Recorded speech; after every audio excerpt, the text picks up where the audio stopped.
everyone. Thank you for joining us this morning for this session on prioritizing mental health. I'm Kevin Delaney. I'm the editor-in-chief of a new media and insights company called Charter, and we're focused on enabling people to transform workplaces for the better. We have a goal for the session today is to generate insights into the global mental health crisis and also to explore ways to have more efficient and effective ways to deliver mental health care. We have an expert panel here who I'll come to in a second, and we're counting on all of you to participate as well, those of you in the room and those of you who are watching also. So we're using this service, which some of you may know. It's called Slido, and we're going to put up a few polls. We'll ask you to respond to the polls. There's a QR code on the screen right here. If you point your phone at this QR code, you can access the Slido service, and that's great to see you all with your phones up. Thank you for doing that.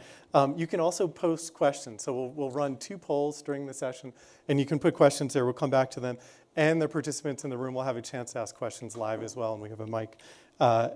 We have a pretty tight timing, but we're gonna do this.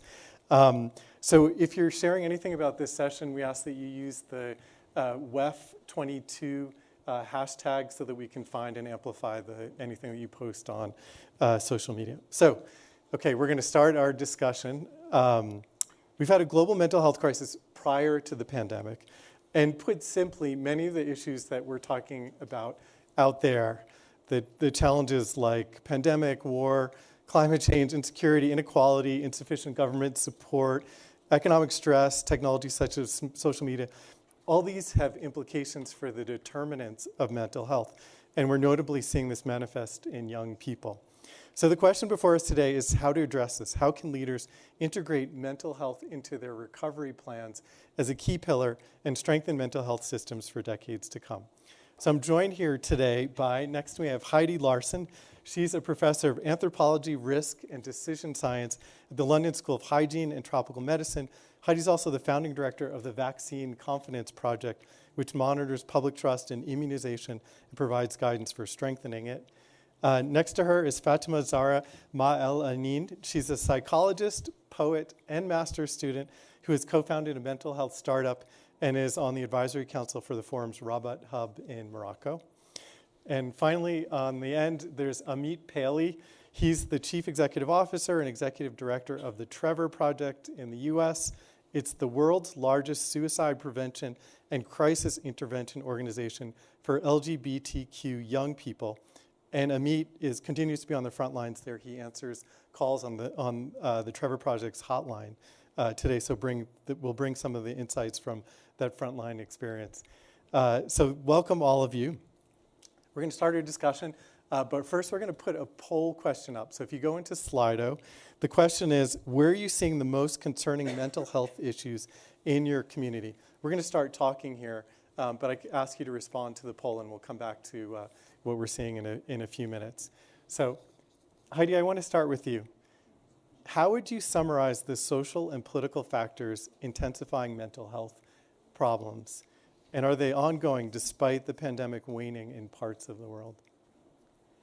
Well, I think the key point is that despite the pandemic waning is actually, because the pandemic is waning, our kind of unilateral focus on the emergency of the pandemic has missed a lot of what's going on in societally and missed out on a lot of health services outside of COVID. Not only for people who already had mental health issues, but it's been really, if there's one message I would have for policymakers moving forward in any kind of preparedness, don't just say science says, therefore you do. People need to know that they are somewhere in this picture. And so I think that one of the things we need to do is, well, I know we're going to talk about the to-dos later, but basically, when I think personally, 4-year-old grandchild, half of his life has been in COVID, didn't understand why his parents weren't going to work, his 7-year-old sister wasn't going to school. It's really affected various behavior things. My husband was under oxygen. You know, having someone that you love who is in a hospital, you don't know if they're going to live or die, you can't be with them. I have so many friends who were on Zoom funerals. I was at one that you can't share the grief.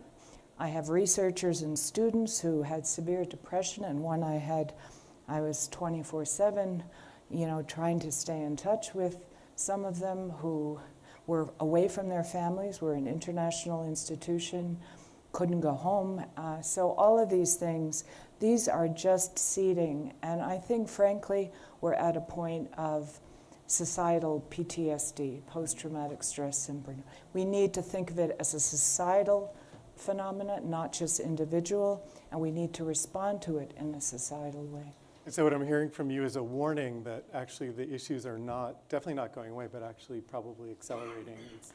And certainly being more exposed, like the cover is unfolding. And we cannot think of this as a short-term fix. This is long haul. Yeah. We gotta, I would say to employers, handle with care. People are very fragile, they're trying their best, but we're not gonna switch back to anything that was. Okay, Fatima Zahra, I want to pull you in. What are you seeing at the community level, especially among young people? So there's definitely what Heidi mentioned in terms of the PTSD that is kind of becoming so rampant among young people who have witnessed not just the pandemic, but kind of all these crises that have been happening since the beginning of the 21st century, the financial crisis, Arab Spring, refugee crisis as well, and now the pandemic. And so we are seeing this unfolding of collective trauma and collective grief, and we really don't know what could be the results of all of this that is unfolding. So this is definitely needed to be put on as a priority on global agendas. And perhaps what is even worsening this collective trauma and grief is the stigma complex that is still highly present among young people. Yes, we are seeing that young people are talking more about mental health, that there are more spaces like this one where we could have conversations about the need to bring mental health to the heart of global agendas and dialogue, but still the stigma that has somehow conditioned shame into our almost instinct reaction to mental health, that requires a lot of conceptual work to first define the stigma and so on, but that I think also would be, I'd come back to this later in the second question. How we can actually address that. Address it, yeah, exactly. Amit, what are you seeing? Where are you seeing the problems most urgent and important to be tackling? Yeah, I mean, seeing some of the same things. I think first to begin with, we still have this enormous stigma and taboo. So cultural forces are not talking about it, government leaders, business leaders. People are afraid, not just in one-on-one conversations where it is so important that we check in on the mental health of others, including talking about suicide. Even when we begin to reduce the stigma around mental health, for so many people, suicide remains a word that they won't talk about and won't address and are very fearful of, and we must change that. We also need to change investment. We need governments to be investing in mental health care. People do not have access to it, period. I mean, we're talking about how important it is. We need to have clinicians, we need people to be able to afford them, we need to have access to systems, and we need businesses to be investing in support for mental health of their employees. And then the last thing, I know we don't have that much time now, but I think it's so important that we focus on communities and populations that are disproportionately impacted. Mm-hmm. That includes people of color, that includes LGBTQ people, that includes young people. In the United States, for example, suicide is the second leading cause of death for all young people. In some states like Utah, suicide is the number1 reason that young people die. At the Trevor Project, we focus on LGBTQ young people, and we estimate that around the globe, there are more than 40 million LGBTQ young people who seriously consider suicide every year. So we need to be doing more to be raising awareness, to be investing overall, and then to be focusing on those communities and people that are most impacted.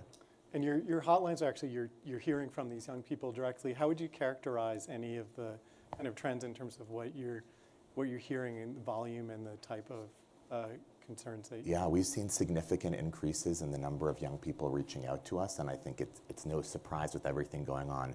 The impact of COVID has been so profound. This is a global trauma that is impacting everyone, and I agree we're not going to see the full impact of this for years to come. So that's impacting so many young people. We have at the same time a lot of people in power passing laws and making statements that are impacting. So in the United States, we have a lot of laws specifically targeting LGBTQ young people, more than 300 bills just in the recent past targeting them. So that impacts their sense of self. We have financial crises. We have the racial uprising and awareness of racial injustice globally. So all these things combine to make young people impacted, scared, anxious, and then we don't have all the forms of support that we need for them. Great. We're going to go to the poll. Maybe we could see the answers to the first poll up on the screen. Can we pull those up? I apologize. The question was not intersectional, so we gave you It's easier. options that definitely could overlap. What's interesting and very clear is the concern in this room and in the communities around youth and teenagers. Really quite clear as a focus of concern for this issue. Is that a surprise to anybody here? No. Okay. I would have put women higher. You would have put not, women not higher. to put Yeah. young people lower, but I would have. And why do you have that reaction? Well, the data, Yeah. but also just they've had to be the caregivers at many levels, partly because in the beginning it was particularly men who were, but they're dealing with a lot between children and work Yeah. and family and the caregiver role.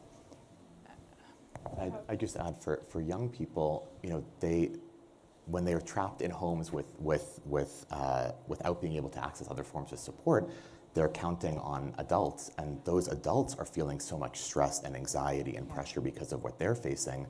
They're not able to give the support to the young people, and in some cases, including LGBT young people, we see the stress that those adults are facing. They are manifesting that in abuse, which could be emotional or even physical. In the cases of LGBTQ young people, we see those adults who are facing that stress and anxiety will kick their LGBTQ kids out of their homes. So I think it's not surprising that young people are feeling so many multiple forms of the pressure that is existing in society right now. I would also add, sorry, quickly, that not only do young people these days voice their mental health needs and concerns, but they're also leading that conversation. So doing that as a lived experience advocate adds the pressure and adds kind of the impact of the mental health of their mental health situation as well. Mm. So we're going to put up a second poll question, and this is, what is the most important intervention needed? So I'd ask you all to return to your Slido experience, the Slido-verse, and let us know what your view of that is. We're going to keep the discussion going while you're answering that question. We'll come back to the answers that we get. Fatima Zahra, the overarching question for the next part of the discussion is, how can leaders make mental health a key pillar of their recovering plans and strengthen mental health systems for decades to come? Mm-hmm. I want to start with you, and maybe we talk about the community level again. What are the changes that you can see that can be done and need to be done in this moment? Sure. So I see two different spaces where that change could start happening. One is the schools, right? So the educational system. That's where the next generation spends most of its life, and also where we could shape, to a certain extent, the understanding of the next generation of what mental health is. How can we speak about it? There's also this need for emotional literacy. That's something that came up in our work in Morocco, where we were trying to understand the mental health landscape. I kind of studied in American System University, studied all about advocating for making mental health resources more accessible to people. Then I go back to Morocco, the resources are not even available in the first place, right? And so, in trying to work with that community of young people that we had in there, we realized that that kind of the foundation of just being able to voice your concerns, they did not have the vocabulary to be able to do that. And so what if we could include a mental health education component in the K-12 curricula that also introduces or starts from this emotional literacy foundation? Perhaps that would build spaces for more constructive conversation and dialogue to drive the mental health agenda forward. And then that would link up to the second space, which is all around policy, right? So policy right now would be much more context relevant if it was really grounded in people's experiences of mental health instead of just assumptions about their experiences of mental health. So we go there, we ask the people in their own words, their own interpretations of those experiences, and then create spaces where there's a co-design of that policy, co-implementation of it, and then regular feedback loops that feed into regularly adjusting the policy so that we continue moving forward, because mental health affects every level of like every area of our everyday life. So it's very important to keep it kind of the dynamic process. And you're suggesting that the education system is a home for conversations and support around mental health. Yes. Do you have a sense of the state of the education systems that you've had contact with on that level? Yeah, so in Morocco, we had the chance to work with the Ministry of Education and design a social and emotional learning curriculum for public schools in Morocco, and that is a project ongoing. I think right now we've reached about 2,000 public schools in Morocco, and we're seeing just through that kind of initial contact that just giving them words to identify their own emotions, just like the basic emotional skills, right? Emotional identification, what is happening within me, then that regulation process, then the expression.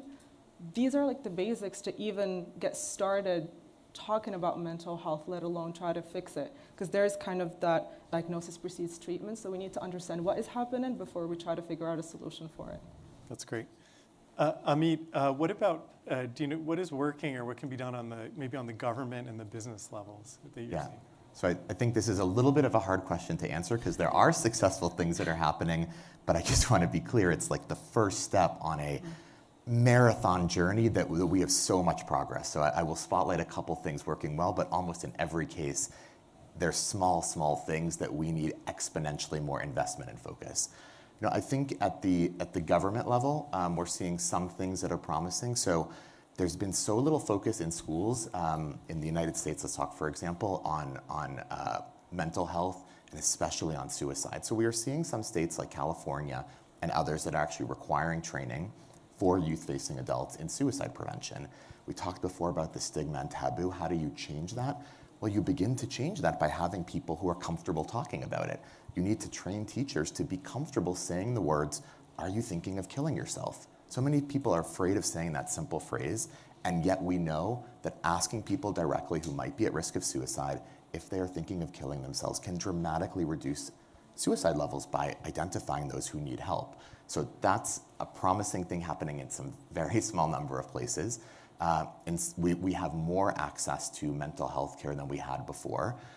So that is promising. But again, we have a broken healthcare system in so many places around the world without access. And even when there is access, the access might be completely unaffordable. And even if it somehow is affordable, we might have people who can't get to it because they live in rural areas.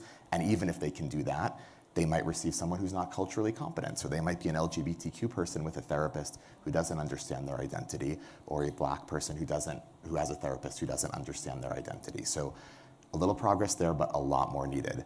There's been some good progress on data collection, although still the system is broken. What we don't measure, we can't manage. We need to understand data on what is happening in mental health, what's happening in suicide, and also in enough of a way that we can break down by groups, by populations, which hasn't been collected. So there's some progress on that in places, but a lot more needs to be done. On the business level, we are seeing some leaders who are talking more about mental health. And in particular, I'd say there's some leaders who've been really powerful in talking about their experiences. That matters so much because it helps to role model and to normalize. It is common to have mental health issues. It is common to have thoughts about suicide. And if we talk about it, then we can address it. There are some places that are putting more investment into training for managers and for all their employees. But we still see not enough being done there. And then the last thing I'll say is that we know that one of the things that impacts mental health are policies that might not seem specifically related to mental health, but impact people overall. So creating affirming spaces, creating, when we talk about LGBTQ people specifically, we have a whole set of research that shows when you have LGBTQ young people feel accepted and supported because teachers are teaching them how to do that, or we are creating policies that make them feel affirmed, it reduces the risk of suicide. And so we see that happening in some places, but unfortunately a whole slew of others going in the wrong direction. And then the very last thing I just want to say is, I feel like sometimes when we talk about these systemic changes, it can seem overwhelming and like, how can we change all these things? And I think it is important that we all remember we can make a huge difference in our lives. One of I think our most powerful statistics from the Trevor Project is that having just one accepting adult in an LGBTQ young person's life can reduce their risk of suicide by 40%. Wow. You can all be that person. We can all be that person. And even as we're working on these massive systemic changes that will take time, we can all be saving lives just through individual actions we're taking every single day. Great. So lots of specific positive things. Mm-hmm. Heidi, I want to pull you in. What changes would you prescribe on the societal level? Well, I totally agree with the measurements. In fact, if people are interested in the child mental health issue, UNICEF's State of the World Children Report this year, the theme is on children. It's called, I think, On My Mind. It's really well done. But one of the key things it focuses on is the lack of measurement, particularly among young children. So you can't, as you say, you can't change something you don't measure. And if I had a message to governments, to employers, to really do a lot of listening in the next year, measuring, because then you can see where you're improving or not. And also on the women front, I think the thing that I didn't mention, which is another factor, is the real frightening rise in domestic violence and abuse. That's another area. I think in a lot of countries, a lot of this lockdown has really upped physical violence.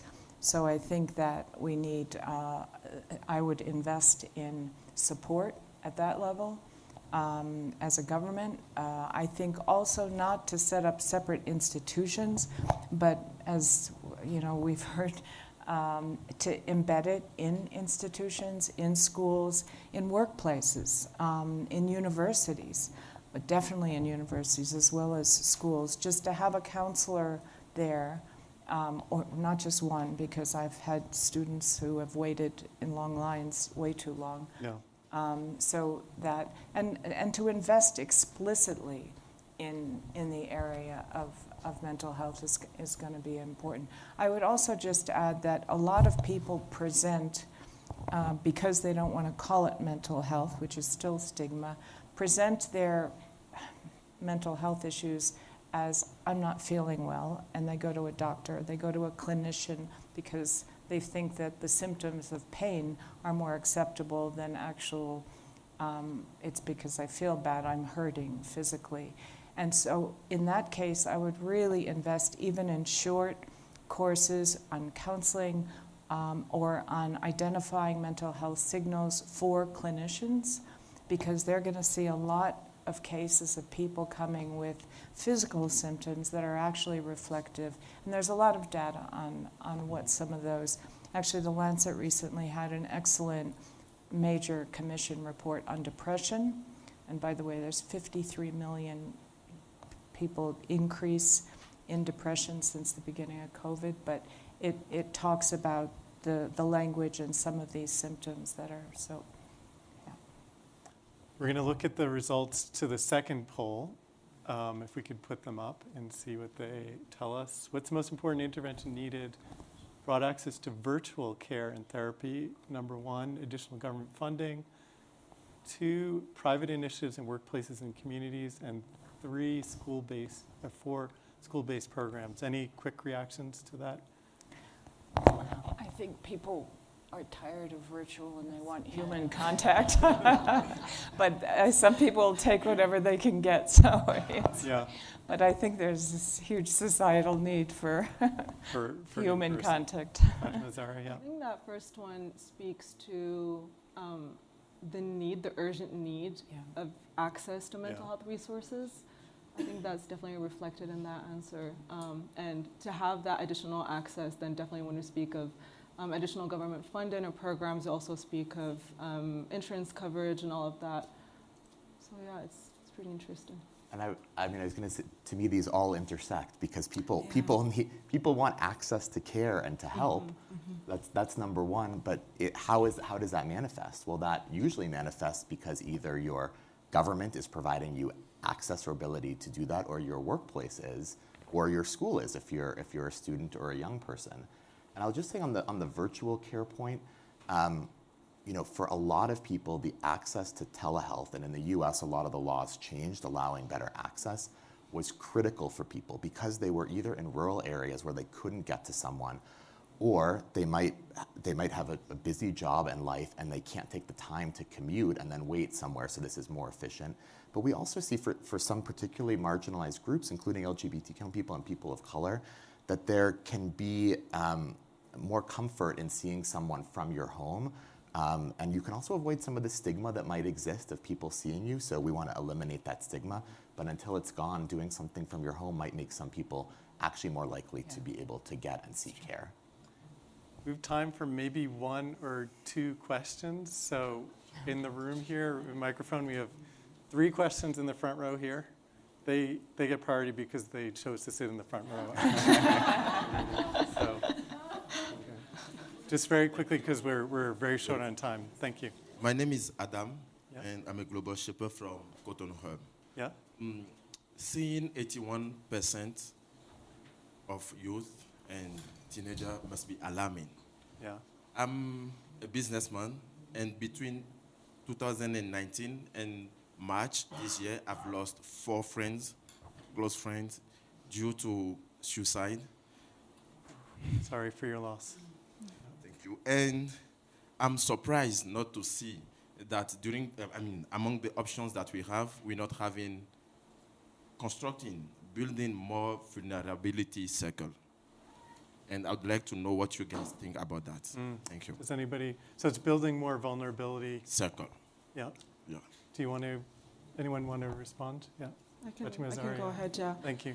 I would say there's definitely a need for vulnerability circles that would be literally put in schools and like whatever people are, you go and find people where they are, you help them establish those circles. And I would personally define a vulnerability circle as having 2 key criteria: psychological safety and challenging enough for people to voice their concerns, because there's this shame that is conditioned into us when it comes to speaking about mental health. So we need to feel challenged enough to speak up about it, to struggle with the words in our heads, to just find a way to communicate with another person, tell them what is happening within, which is not an easy feast. But at the same time, there's psychological safety. There's radical acceptance for whatever comes out. So definitely there's a need for that. But again, the key is find people where they are, help them build or like co-design with them that vulnerability circle. That's definitely helpful. Thank you for bringing that up. We're going to take one more question. We'll go back to the front row. Thank you. Hi, I'm Richard. I'm representing a Global Shapers community from Latvia. We talked briefly about the employers taking a major role in supporting, especially young people, for their mental health efforts. My question is, we still see only a handful of employers really providing that support. So how do we persuade and convince employers to really create the supportive mental health systems? And what are the minimum steps they each should take in order to have it? Thank you. Amit, do you want to? Yeah, I'm happy to take that because I think, first of all, we need to be talking more about it. We need to be making the case that it is the right thing to do. I also think for some employers, that might motivate them a little bit, but actually the economic argument is going to make a big difference for them because we know that employees who are not able to be their best are not going to be able to perform at the level you need. And when you're facing mental health issues that are not treated or not supported, you're not going to be present in the workplace or you're going to have attrition. So I think every employer should be looking at this as a moral imperative, but also should be looking at it as good business. And that requires investment, that requires trainings and courses, that requires policies that support people, that requires investment in places where the government does not provide that type of mental health care support, that requires them paying for those things. And I think, and this is just so important, this is actually not a cost, but is huge from a cultural perspective. We need people to be talking about it. We need people to be talking about the importance of mental health, saying it's okay not to be okay. And I just want to go to the point about suicide, and I'm so sorry for your loss. We know suicide is preventable. We know measures, we have research of what works. Employers can do things in their workplace that will make a measurable difference, and that includes being comfortable and training managers to identify potential signs of suicide, and then asking people, are you thinking of killing yourself, and figuring out measures and steps that can be taken to support them. So we're just out of time. I'm going to ask you just a few words to final thoughts, and then I have one final thought to close. Heidi, do you want to go first? And we just have a minute left total. Sure. The WEF risk report called out one of the biggest risks was a near 30% drop in social cohesion. I think if we can focus on that alone, it'll make a big difference. Great. Fatima Zahra. I think this pandemic situation has really provided us with an opportunity to reimagine what the mental health ecosystem would look like globally, and this is an opportunity that we definitely must seize. I would say we need to end stigma around mental health and suicide. We need to invest more from governments and businesses. We need to focus on marginalized and particularly at-risk populations. And then I would say every person needs to be taking steps in their life to be bringing love and support and care to everyone, because that can help save lives. And I think what we all can do, there's some great ideas here for tackling this crisis. What we all do is take what we learned here and take it out into the Congress Center and into our communities. So thank you, Heidi. Thank you, Fatima Zahra. Thank you, Amit. And thank you all for